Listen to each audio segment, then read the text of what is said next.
Thank you, Mr. Vice President, for sitting down today with USA Today. And we'll be discussing the first 200 days of your vice presidency and your plans for the fall. But first, I do want to get your response to some breaking news and current events, including President Donald Trump's attempt to fire Lisa Cook from the Federal Reserve's Board of Governors. He says it's over alleged mortgage fraud, but she has not been charged with a crime. Is this about forcing the Fed to cut interest rates? Well, a couple of things here. So first of all, I don't think anybody doubts that Lisa Cook committed some mortgage fraud. Whether a local authority decides to prosecute or federal authorities prosecute, or of course the president doesn't get involved in those decisions, but she made a mistake, and she potentially made a criminal mistake. And the question is, do we want a person who makes a mistake like that to be a person who sits on the Federal Reserve Board, which makes important monetary policy for the entire country? I think that position should be held to the highest possible standard. So whether it's criminal, whether it's intentional or not, we know that this is a person, I think, who doesn't meet the standard that we should expect for the Federal Reserve, which is why the president fired her. And he does have the legal right to fire her. And this goes into a second, I think, a much more fundamental question. Let's just say, for the sake of argument, that Lisa Cook had done absolutely nothing wrong. Isn't it a little preposterous to say that the President of the United States, the elected President of the United States, working, of course, in concert with Congress, doesn't have the ability to make these determinations? What people who are saying the President has no authority here, what they're effectively saying is that 7 economists and lawyers should be able to make an incredibly critical decision for the American people with no democratic input. Like, I thought the people controlled this country, that people made the determinations in this country through their elected representatives, including the President of the United States. I don't think that we allow bureaucrats to sit from on high and make decisions about monetary policy and interest rates without any input from the people that were elected to serve the American people. And I think that's fundamentally what this is about. Who makes the decisions about this country? Is it those the American people elect, or is it unelected bureaucrats? And I feel very strongly that the President of the United States is much better able to make these determinations. And by the way, if the American people disagree with the president, they of course can throw out the president every 4 years and throw in a new president. But you can't say that the American people, that the democratic decision-making process has no influence over monetary policy. That's really, I think, an anti-democratic principle. John Bolton, John Brennan, James Comey, Letitia James, Adam Schiff, they're all among the current and former officials the administration is now investigating. Does the president have an enemies list? No, not at all. I think the president has a view that we should enforce the law, and if people broke the law, then of course they should face some prosecution for doing so. You know, all the people that you named, they're at some level of investigation. But unlike the Biden Department of Justice, what the President of the United States has told his Department of Justice is, let the facts and the law drive these decisions. If you do these investigations and it's determined that nobody broke the law, then of course you don't prosecute anybody.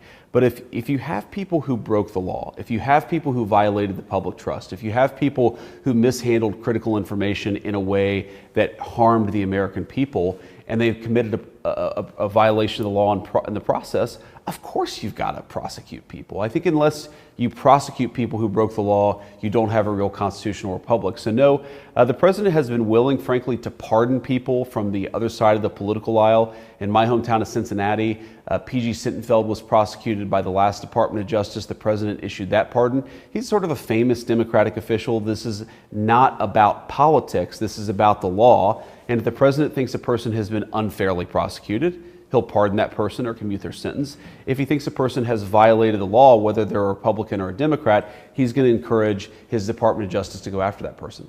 I want to turn now to the National Guard. Sure. Are the deployments to cities such as Baltimore and Chicago how the White House plans to fight crime? You know, it's an interesting question. I think the president has the legal authority to deploy the National Guard to fight crime.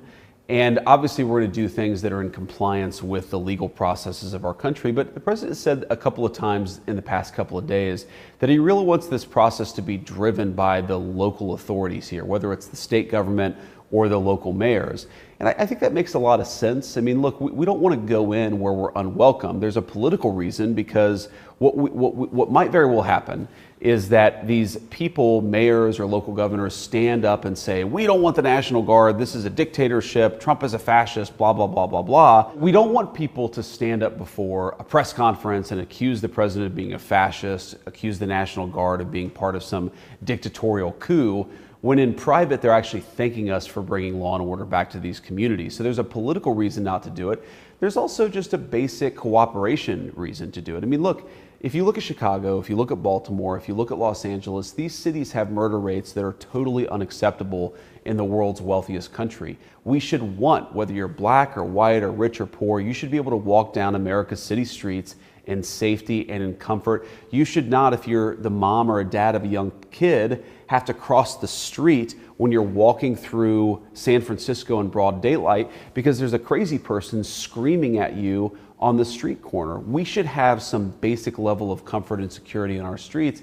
And what the president has said is if these local mayors and if the local governors want help, he is more than willing to provide it.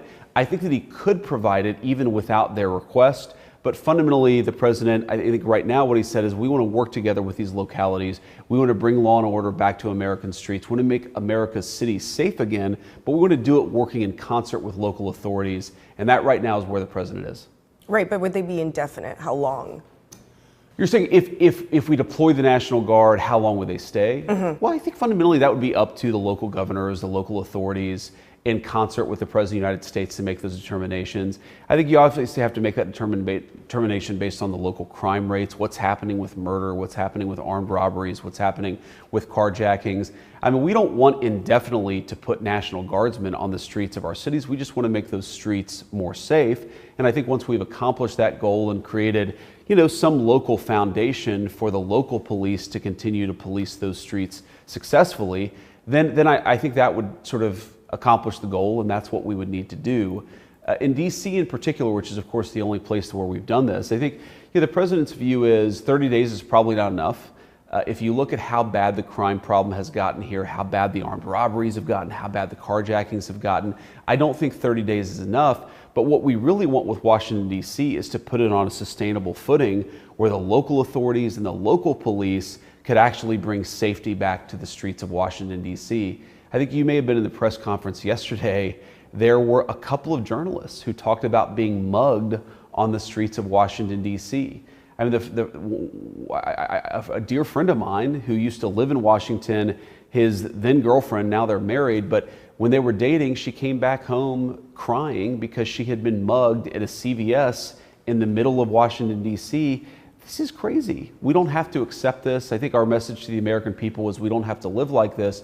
All you need is the political leadership at the national and the local level that's willing to actually go after the bad guys and make American streets safe for Americans again. Your critics say it's meant to be a distraction from Jeffrey Epstein. Now that you're in power, you say that there is no client list. Why do you think it is that so many of your own supporters don't believe you? Well, I think what the president has said, first of all, is he's told the Department of Justice to do full transparency here, to release what we have, to release the credible information. And I think you saw Todd Blanche just a couple of days ago actually release the 9-hour transcript of interview that he did with Ghislaine Maxwell. What the president has also said is that we've got a whole host of things that we can focus on. You can both order the Department of Justice to do full transparency. You can also ask the Department of Justice to enforce the law. You can also ask the National Guard to make sure that DC's streets are safe. You don't have to do one of these things or the other. So I don't think that it's a distraction, especially when I think the president has ordered the administration to be more transparent about this than any other issue. Now, yes, I'm certainly aware that there are folks, even some of our own supporters, who have criticized the response of the president of the Department of Justice. But I think if you look at this in full and you give this the proper amount of time, what you're going to find is that the administration has been far more open and transparent about this issue and many others than any other administration. We have to remember this entire thing happened. This entire story blew up during the Biden administration. The Biden administration had 4 years to release this information. They did absolutely nothing. The president has actually directed his Department of Justice to release whatever information that we can and also to go further. I mean, to talk to Ghislaine Maxwell for 9 hours to see if there are any other leads that we can uncover to actually identify some crimes that we can prosecute. But again, as the president has always said, we're going to let the Department of Justice be driven by the facts and the law. We're not going to prosecute people just because other people want us to. We're only going to prosecute people if they committed a crime. That's true in the Epstein situation, and that's true in a lot of other issues as well. That's why the president's focus on credibility here and the real evidence. I wasn't in there then, but I was in there for your most recent meeting with Ukrainian leader Vladimir Zelensky. Yep. Your moment in February, it was contentious. In retrospect, putting it mildly. In retrospect, do you wish that that had went differently? And has anything changed between you since then? Has your opinion changed? You mean between my relationship with President Zelensky? I mean, look, we've had a number of conversations. They've always been positive conversations. And look, sometimes people disagree. So you ask, would I change anything? I mean, do I wish that we had had a blow up in the Oval Office in public? Not necessarily.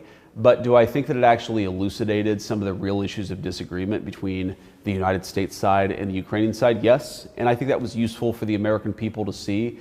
And I think we'll continue to have these conversations. And look, there are a lot of issues of agreement between the United States and Ukraine. There are occasionally some issues of disagreement between the United States and Ukraine. And what always really bothered me about this relationship was not the Ukrainians as much as it was the American side, specifically the Democratic administration of Joe Biden. I mean, Zelensky would come to Washington. He'd leave with a $50 billion or $100 billion without any real goal, any real diplomacy, any real sense of what we were going to buy with that $100 billion. And that was always what frustrated me. Far more than Zelensky was asking for help from Washington, it was that the Biden administration had no plan for how to end the war, no real credible theory for how giving another $100 billion would solve the problem. And it just felt like this weird money pit where we'd throw money after the problem without any real plan to solve the problem. That always really frustrated me. But look, we've had a number of good conversations, both me and the President of the United States with President Zelensky. We're going to keep on working for peace. And our goal, I think, just to step back a little bit, is very clear. And I think on this issue, we're pretty aligned with President Zelensky, even though we have some disagreements. We, of course, want to protect Ukraine's territorial integrity. We don't want Russia to conquer the entire country. We also want the killing to stop and think the war has reached a point where the Russians aren't really accomplishing anything by continuing to fight. The Ukrainians aren't really accomplishing anything. What's best for everybody, including the United States, would be to stop the killing and bring this thing to a peaceful settlement. I want to turn to the rare mid-decade change to the congressional maps. Sure. Have you spoken about this with Florida Governor Ron DeSantis, or Missouri's Mike Kehoe, or Ohio's Mike DeWine? And what if the GOP doesn't end up netting any seats at all because of Governor Newsom? Well, I haven't talked to Governor DeSantis about it, though I think that he's doing a good job and he's doing the right thing in Florida, not just on the redistricting question, but he's been a very effective governor in a whole host of ways. I haven't talked to Mike DeWine recently about the redistricting fight, and you mentioned another governor. Kehoe of Missouri. No, I haven't talked to Governor Kehoe either. But look, all these guys, we've talked to officials in all of these places, and I think everybody understands pretty much where the White House is, which there's a fundamental question of fairness. For 10, 20, 30 years, the Democrats have aggressively gerrymandered their states. I mean, look to Massachusetts. Every year in Massachusetts, yes, it's a blue state, but about 1/3 of voters in Massachusetts vote for a Republican congressional candidate. Massachusetts has 0 Republicans. Illinois, by some measures, a very massive state, yes, a Democrat state, is the most gerrymandered state in the entire country. And then California, where Governor Newsom is threatening to gerrymander it even more, actually is already one of the worst gerrymandered states in the country. California is massive. California has millions upon millions of Republican voters every single cycle. Something like 40% of Californians vote for Republicans. 18% of California federal legislators are Republicans. So our basic contention is that Democrats have rigged the game. They've made it so that even when the American people vote for Republicans, they don't necessarily get Republican congressional majorities. And so we're encouraging states like Indiana, like Missouri, like Florida to go in the other direction and to actually counterbalance that Democratic unfairness with Republicans playing a little bit of hardball. We think a lot of Republicans are gonna do what we think is right, and we do think that on balance, this is ultimately going to make American elections much more fair and much more credible to the American voter. You and the president have now rebranded the One Big Beautiful Bill because, as he admitted, Americans just aren't buying it. How is changing the name going to convince the roughly 10 million Americans who will be losing health care as a result of this? Well, what the president said yesterday is that one big beautiful bill is a great name for it when it's a bill, but now it's law. And now we have to actually explain to the American people, we've got to do the job of politics and actually talk to the American people what's in the bill. And the reality is, it's the biggest working families tax cut in a generation. It increases the child tax credit. It eliminates taxes on tips. I knew a lot of folks who depended on tips when I was growing up, a lot of single moms who waited tables who are now going to get a big tax cut because of this legislation. It eliminates taxes on overtimes. I know a lot of people who work those extra 10, those extra 20 hours a week, and our view is that if you're going to work all those extra hours, the federal government ought to keep its money out of your pocket.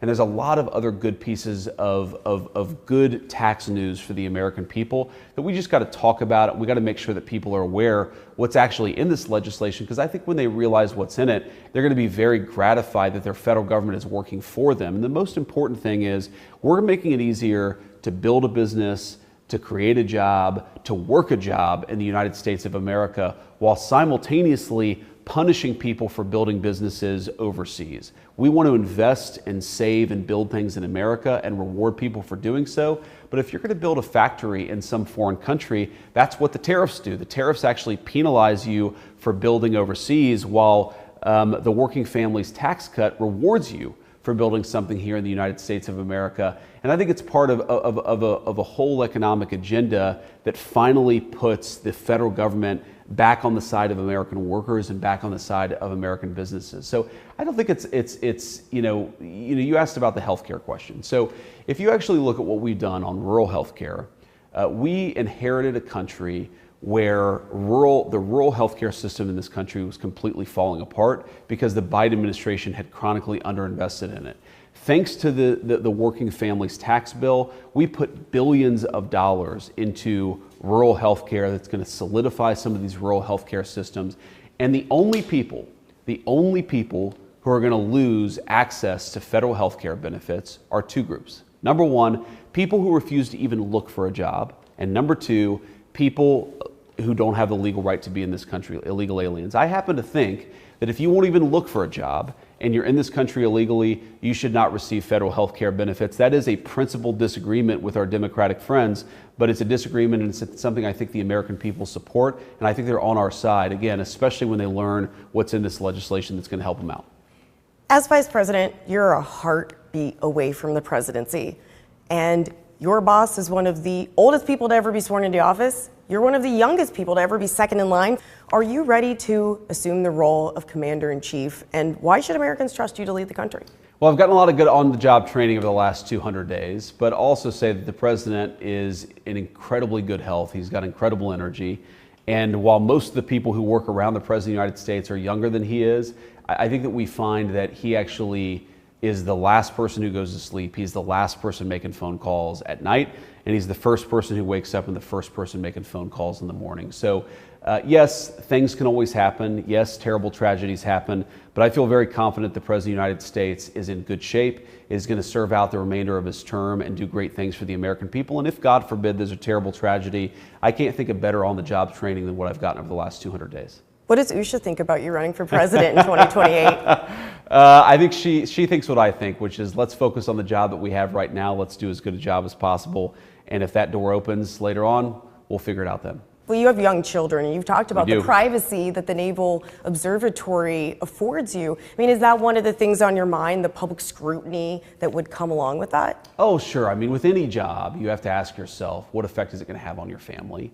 And I think that this job, it does have its challenges for family life, but it also has a lot of upsides and a lot of benefits for our kids. I think they've gotten to see the country through a totally different perspective. They get to meet a lot of new people. They, of course, get a Secret Service detail, which I think puts their father's mind at ease when they go out and see a lot of people, some of whom don't like their dad or don't like what I do. So I think that it's on balance, it's been a great thing for the family. And we'll just keep on doing as good of a job as we can for the American people. And Usha and I will keep on doing as good a job as we can at being a mom and a dad.